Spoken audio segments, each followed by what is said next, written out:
I also would just like to thank all of the health staff who've worked so hard over this Christmas period and will continue to work hard across our entire health system here in New South Wales to ensure that all of us have the best care possible, world-class care.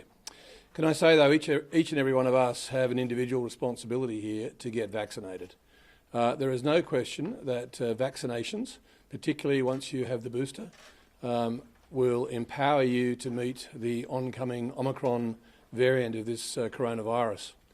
Bottom line here is that we would expect that pretty well everybody in New South Wales at some point will get Omicron. We're all going to get Omicron.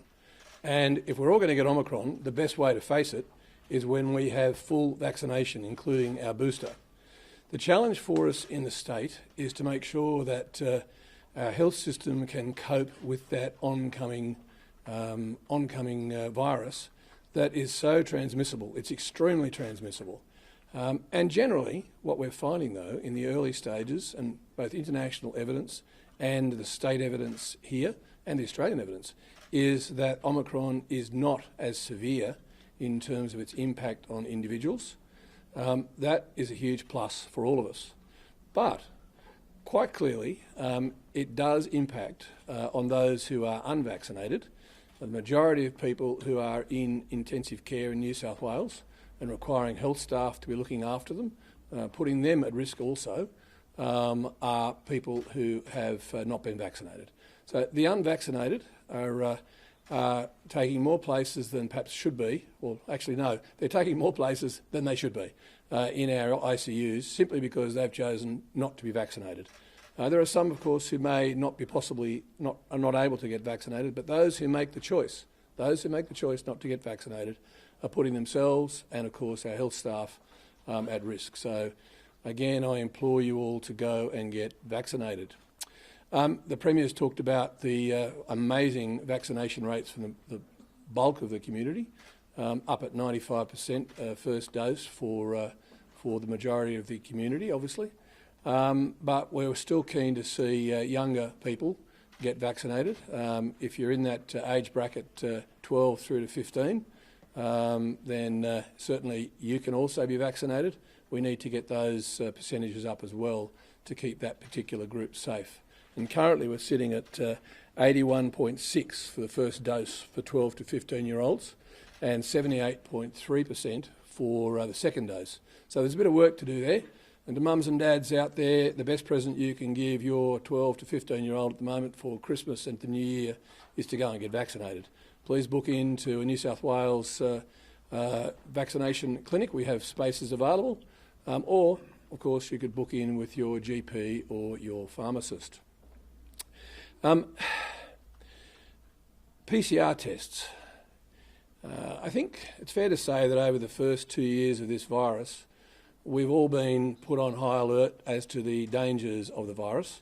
And so people are now reacting and getting into very long queues to get PCR tests. I remember back when this all started, back January 25th, 2020, and over the ensuing months we thought we were doing very well when we managed to get 40 or 50,000 tests.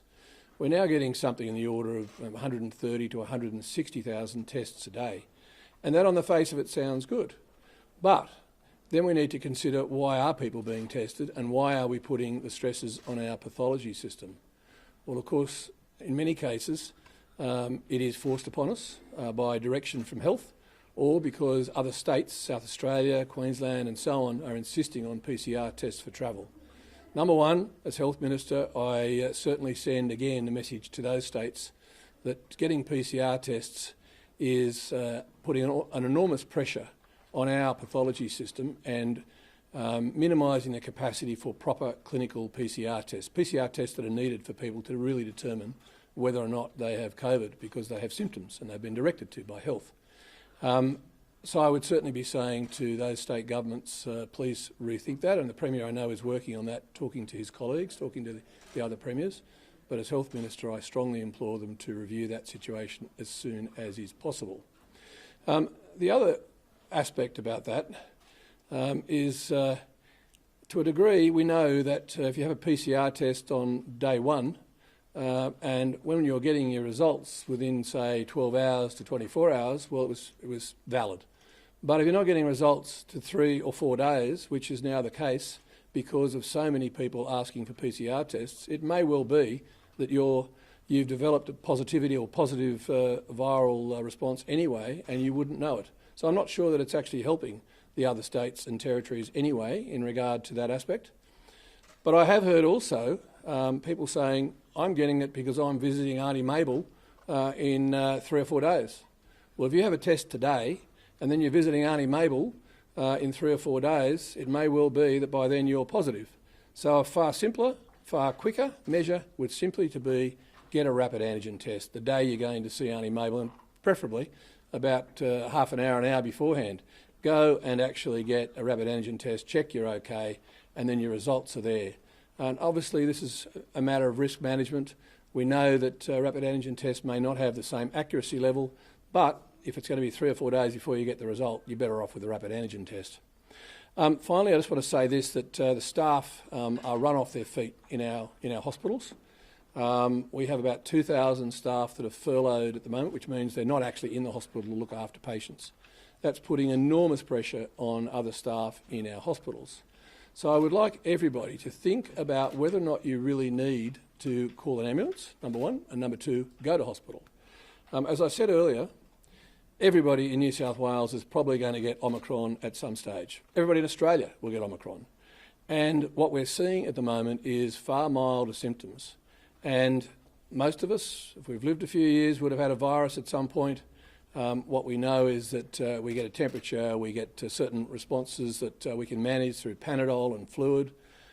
Please just think carefully before you, 1, call an ambulance, or 2, ask to go to hospital, or 3, go to hospital, because it may not be necessary. If, on the other hand, you have serious symptoms and you're finding it difficult breathing, or you're having chest pains, of course call an ambulance, of course do that, and of course get to hospital as soon as possible. But the bulk of people who are probably in those queues at the moment, who are worried about whether they should have a PCR test, and the bulk of people who are actually calling hospitals at all hours and saying, can I come to hospital, it may well not be the case that you need to do that. It'll take the pressure off our health system. It will allow our health system to operate for what it should be doing, and that is for people who really need to be in hospital. And of course it'll also take the heat off the pathology capacity, allowing, again, pathology to be used for what it should be used for, and that is not for visits to Auntie Mabel, but rather to make sure that if you are really sick, if you've really got the symptoms and you've got the COVID variant, Omicron or Delta for that matter, that you can take the necessary steps and put yourself into isolation and do what you need to do. Actually, there is a further thing I should mention as well, and that is this. Obviously, when you get the virus, presuming you don't have to go to hospital and presuming you don't need to get extra medical attention, as the bulk of people would appear to be at this point who are getting the virus, about 10 days after you have had the test, you may get advice from New South Wales Health by way of a text, giving you some advice. But if you don't, and you are symptom-free, there is you are entitled to leave your home. So you don't need to be waiting for someone to give you a free pass or a pass out of your house. So I stress that again. 10 days after you have had your test, if you are symptom-free, you can leave your home because we know that you are very unlikely at that point to be infectious. And that, again, will take the pressure off everybody as long as we realise that we don't need to be rushing off to get medical approval to come out. This is a different way of dealing with it. It's no longer the Delta, it's no longer the earlier variants. It's a variant that we know is very transmissible, but not causing the same level of grief at this stage on the basis of international evidence and evidence available in Australia. So we need to weigh up the relative risk and also weigh up how we manage to get back to as normal a life as possible. And that is the strong advice from the New South Wales Health. Thank you.